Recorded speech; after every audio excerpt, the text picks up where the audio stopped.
does Milton's knowledge, perhaps command of the Hebrew language, find expression in his writings?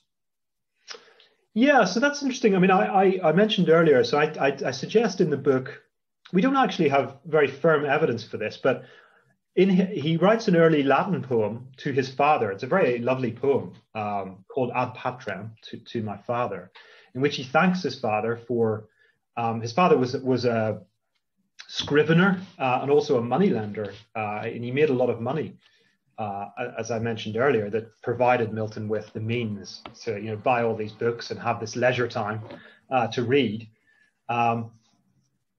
Milton didn't really need to work, although he did act as a tutor to various boys over the years. And I did, of course, then work for the Republican government, but he didn't do that for the money. He did that because of his belief in the ideas. But Milton writes to his father and thanks him for spending so much money on his education. And he thanks him for one of the things Hebrew. So it appears that Milton had some tutoring in Hebrew.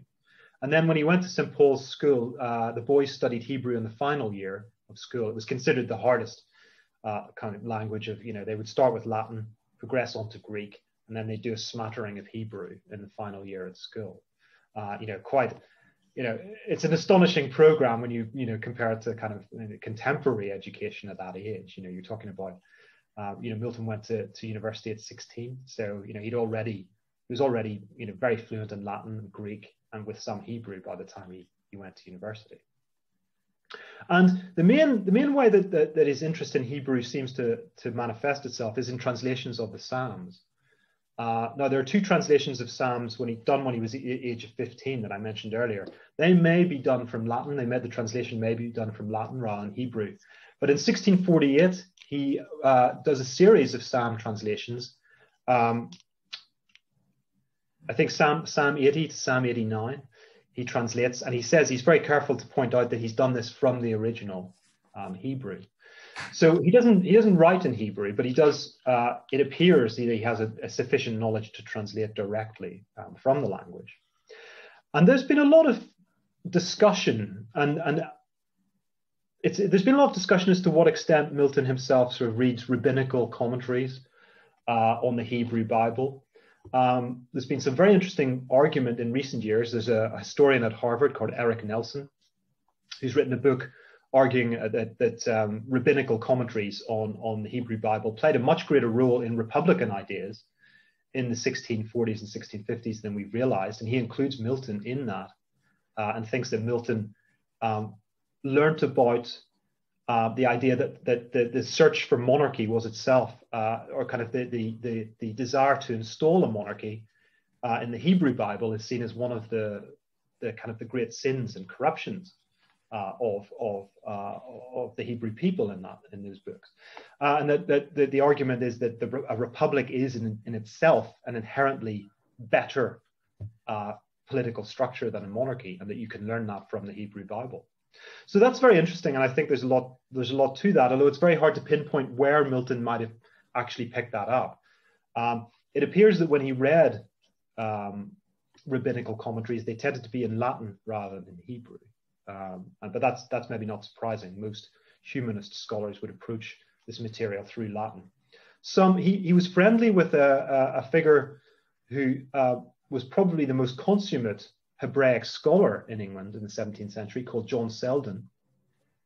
And several Milton scholars have written about Selden and Milton and their association.